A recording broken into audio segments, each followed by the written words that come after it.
Can we talk about the Tush Push real quick? Some haters want to ban it. 16 teams don't like that we turned the QB sneak into a straight up domination. But Lori said, nope, we keeping it. It's legal. It's effective. And it's all Philly. You mad? Do something about it. That's basically what it is. That's the mentality that we have for this type of behavior. Because in my opinion, I feel like we getting picked on. I feel like it's not fair, to be honest. I feel like this is a play that the NFL has been running for a very long time, even though Adam Scheffner said that Roger Goodell said. And I think there are safety issues being considered with the Tush Push. We have very little data, but we see the potential risk. It makes a lot of sense to go back to the old rule prohibiting pulling or pushing ball carriers. But in my opinion, I feel like this is the most safe play that football has. You know what I'm saying? Think about this. You got little small slot receivers going across the middle, getting their head taken off, even though, the NFL has done things, to soften the blow a little bit, like, illegal headshots, balls, and things of that nature. But at the same time, man, if this play hasn't hurt any player, or it's no data, like zero data, you know what I mean, that this play has hurt any player, how could we take it out the game? How could we take it out the game when the people who want to ban it runs the play? Josh Allen runs the play. Sean McDermott want to get rid of it. The quarterback, Jordan Love, tried to do it. His coach want to get rid of it. These guys are pushing the agenda. Roger Goodell wants to get rid of it. Let's keep it a stack. Because, at the last meeting, owners meeting, the play didn't get banned. They didn't have enough to ban the play. 16, I think you need majority rules, over 20 or something like that. They didn't have enough. So instead of just saying, you know what, we're going to just let the play stay because there's no reason to ban it. The coaches, we can't get a majority rules on the coaches. So, let's just go ahead and leave the play legal. But Roger Goodell decided to, let's just table it for now. Let's just put it up so we can come back to this, during the spring. That's what's happening. And, in my opinion, I think that Roger Goodell is going to probably go talk to, more coaches and try, to get them on board with banning the play. I'm not sure what's going to happen, but, this is how I feel. And then come May, this play will be banned. Hopefully it's not. Hopefully that, teams just try to focus on figuring out how to stop it. Because this play takes everybody, the front offensive line. It takes a really strong elite quarterback like Jalen Hurts for this play to be effective. That's why I don't feel like it should be taken away, because it's because the quarterback is extremely strong. He has extremely strong legs, like his whole body strong, pause. And, now these coaches are getting scared of this play because Jalen Hurts do score on this play, at a rapid rate. I've heard coaches say that they want to take this play out of the running, when you're inside the 10 or inside the 5 or something like that. Like, this is crazy. How about y'all focus on getting stronger, getting faster, getting more physical? You know what I'm saying? And then, and only then, you're going to be able to stop a play like this. But trying to get it banned, it just seems like the coward thing to do. It seems like the coward thing to do. Let's just be honest. Let's keep it real. You know what I'm saying? But look, man, y'all leave y'all comments down below on how y'all feel about the Philadelphia Eagles not being able to use the Tush Push, Roger Goodell, and the NFL possibly making it illegal in spring. Hey, man, if you're going to do it, you're going to do it. The Philadelphia Eagles is still going to dominate. I honestly believe that, but I still think it's cowardly, and, y'all just need to get stronger and get in the gym.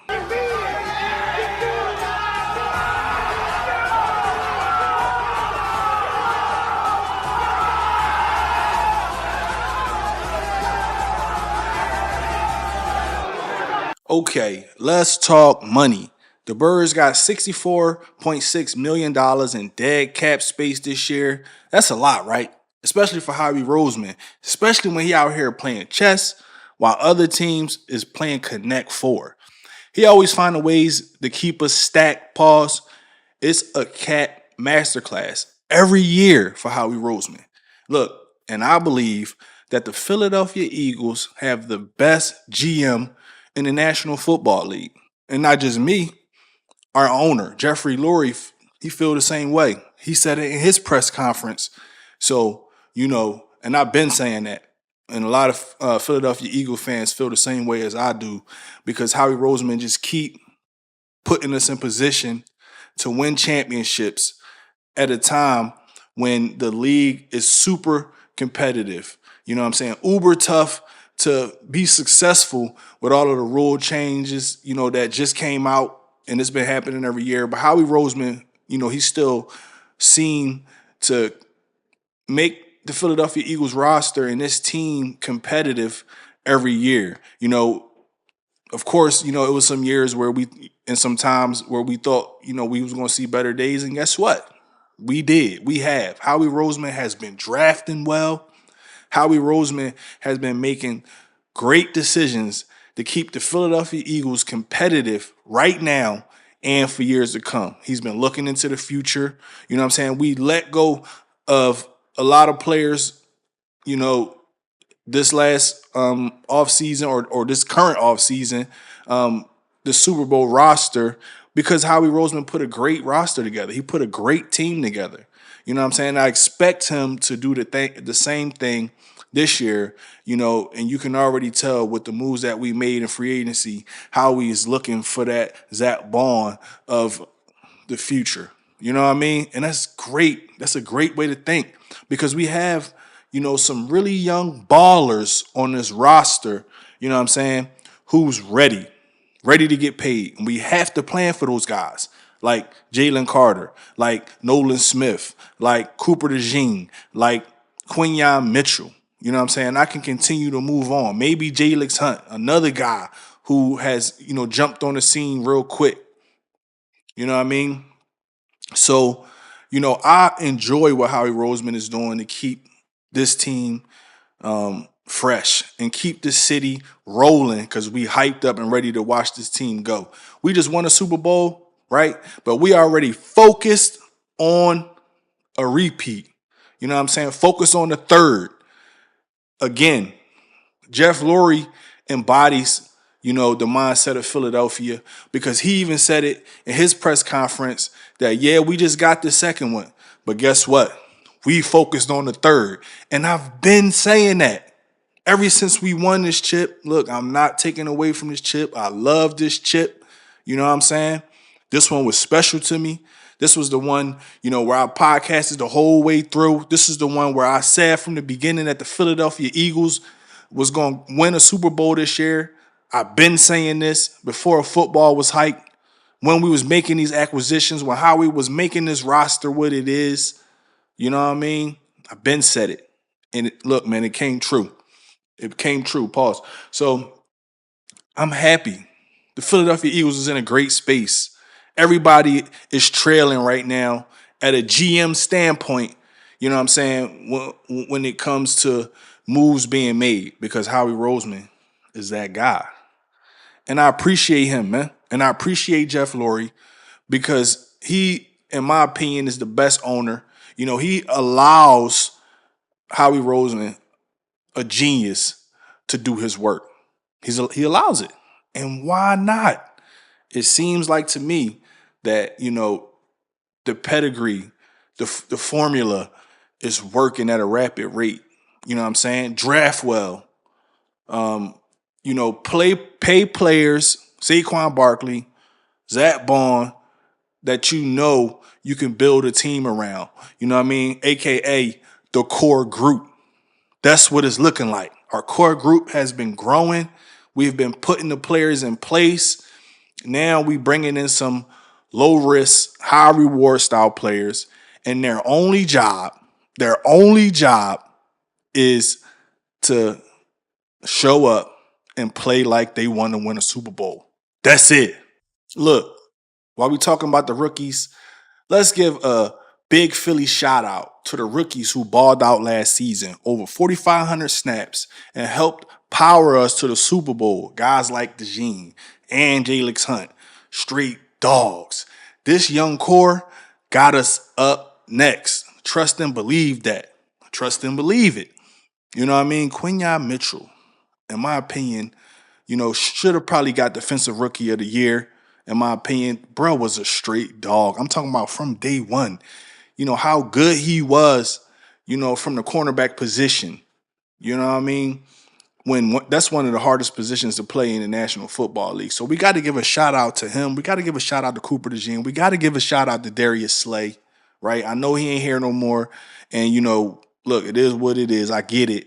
But, he did a lot. And he was so valuable in the development of Cooper DeJean and Quinyon Mitchell. And we also got to give a great, huge shout out to the number one, to the best, Vic Fangio. Because what he did is almost like unthinkable. Like you just don't see that happen, especially coming from where we was at the year before last, the defensive, at a defensive standpoint, to where we're at right now in just one season. You know what I'm saying? Like, you really can't hate on that. You can't hate on that. You got to give all the credit. You got to give all the flowers to Vic Fangio, because he made this defense what it is, man. You know what I'm saying? And look, just think about it. We've been running this scheme for a very long time. And with his leadership, he made it look totally different. He maximized our potential. And, that's what I like.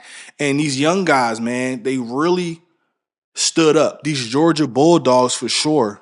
Jalen Carter, Nolan Smith, N'Kobe Dean even had a really good season, before he has injury issues. Khalid Ringo played amazing for special teams. And when he got his time on the field, he played all right as well. Jordan Davis definitely had a step up this season compared to his prior seasons, in my opinion. He just played well in big moments. He came through for us, in big moments. So these young players, man, they deserve a lot of credit for, the success that the Philadelphia has had this last season, and moving forward. It's because of these Georgia Bulldogs as well, man. They play a huge part in that. They play, and I may have forgotten one. And we added more Georgia Bulldogs to the roster. You know what I'm saying? So, I'm excited to see what the future holds for these young guys, because I think that we set up for success. We set up for success. We got the draft right around the corner. We have players. We have a lot of talent in this draft, especially on the defensive side, that you can get in the second round and beyond. How we got a lot of picks. So he's ready to add more young talent to this roster. And the young talent is what brings championships. When you can add young talent to your core group, that's what builds championships. I'm telling y'all that right now. That's the pedigree. It's been like that, but you have to hit on these young players. And that's what Howie Roseman has been doing. We got to give these young players a lot of credit. He even hit on safety Reed Blankenship, an unrestricted free agent. Undrafted free agent, turned out to be a complete dog with us. The reason why I think, that this group is going to be okay, especially with the young talent that's available in the draft. Will the Philadelphia Eagles have a shot at Malachi Starks? Will the Eagles be able to bring in Mason Taylor? Will the Eagles be able to bring in a tight end like Harold Fann, and somebody who I've been talking about for a very long time? it just makes sense for the Philadelphia Eagles because I really feel like DG, Dallas Goedert, will not be here for the simple fact, that Jeff Lurie in his press conference already kind of made it solid, pause, that Dallas Goedert will not be here moving forward. So we have to look into the future. We have to bring in some young talent to get to the next level. You know what I mean? The two-peat, the repeat. Let's keep this roster fresh, young, fast, physical. All right, y'all. The draft is coming up pretty quick. We sitting pretty at that number 32 pick, that 32nd pick. Look, are we going O-line? Are we going tight end? Are we going linebacker? Are we going defensive end? You know Howie, he like to throw curveballs. That's one thing for sure. This roster is not done yet. That's what I need everybody to understand. I feel like Howie is about to hit it big this draft, just like he did last season. I just believe that it's too much talent. Like I just said, man, there's too much talent in this draft for Howie not to just have a day, and he has too many picks for him to not just capitalize on the young talent available. It's so much speed, so much power. You know what I mean? We so deep at defensive line, especially on the edge.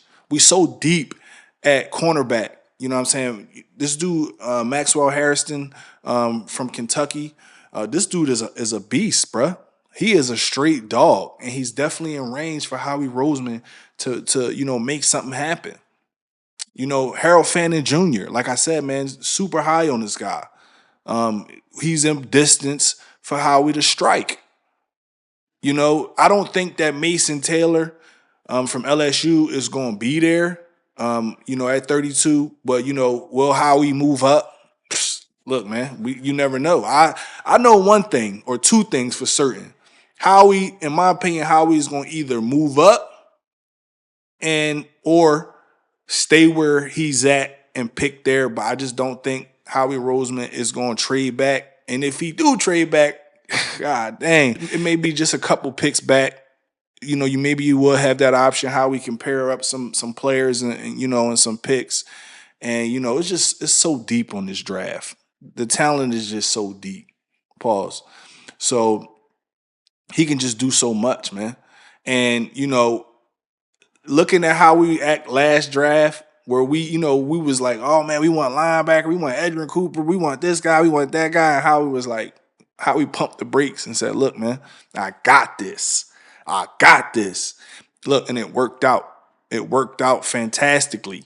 You know what I mean? So, look, this year, I'm just ready to sit back, enjoy the ride, see how Howie can put this team in position, to do great things, to stay fresh, stay young. That's what we getting ready for, And I just feel like Howie Roseman got the tools to do it. He definitely got the picks to do it. Got compensatory picks. Howie just turned those things into gold, So that's what it is.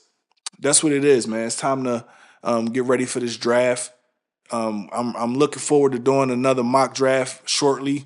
Me and the guys to see who else the Philadelphia Eagles might want to draft this upcoming draft. Did y'all hear that the NFL just set a rule that they are allowing teams to wear their alternate jersey, which means the Kelly green color for us, up to 4 times a season?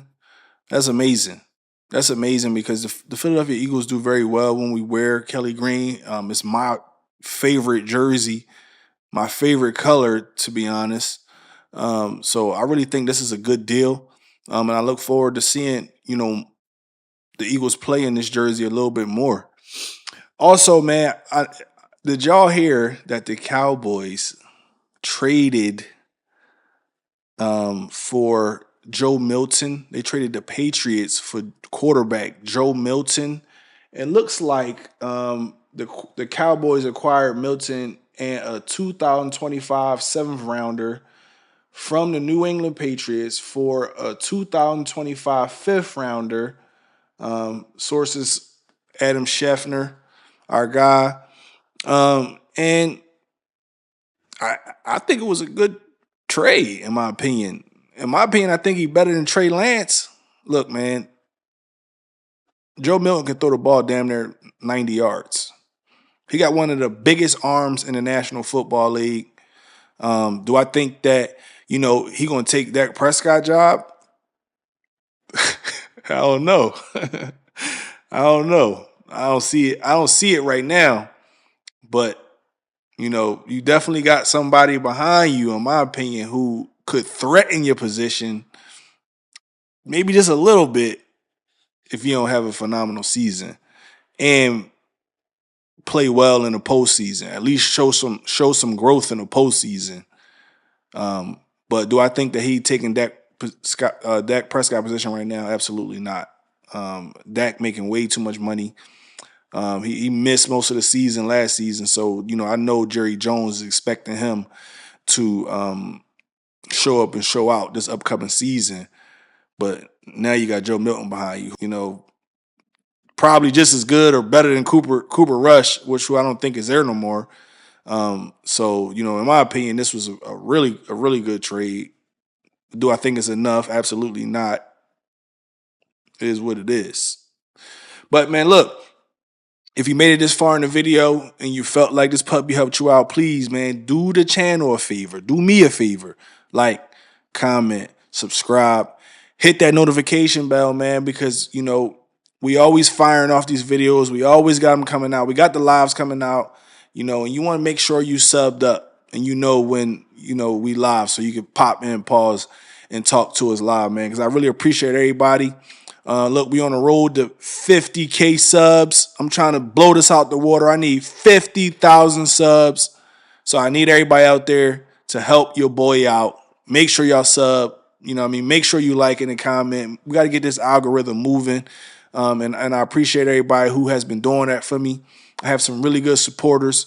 Especially, the guys who tapped in from a member standpoint. Look, I appreciate you guys, man. The OGs and the triple OGs. I appreciate you guys, man. Look, and I got some stuff coming out for y'all. Pause that, we going to do something. We're going to do something, man, because it's amazing to have people who believe in you that much that they tap in with you from a member standpoint. So I appreciate y'all. I definitely wanted to tap in with y'all before we got up out of here today. But look, man, until next time, Hotta out.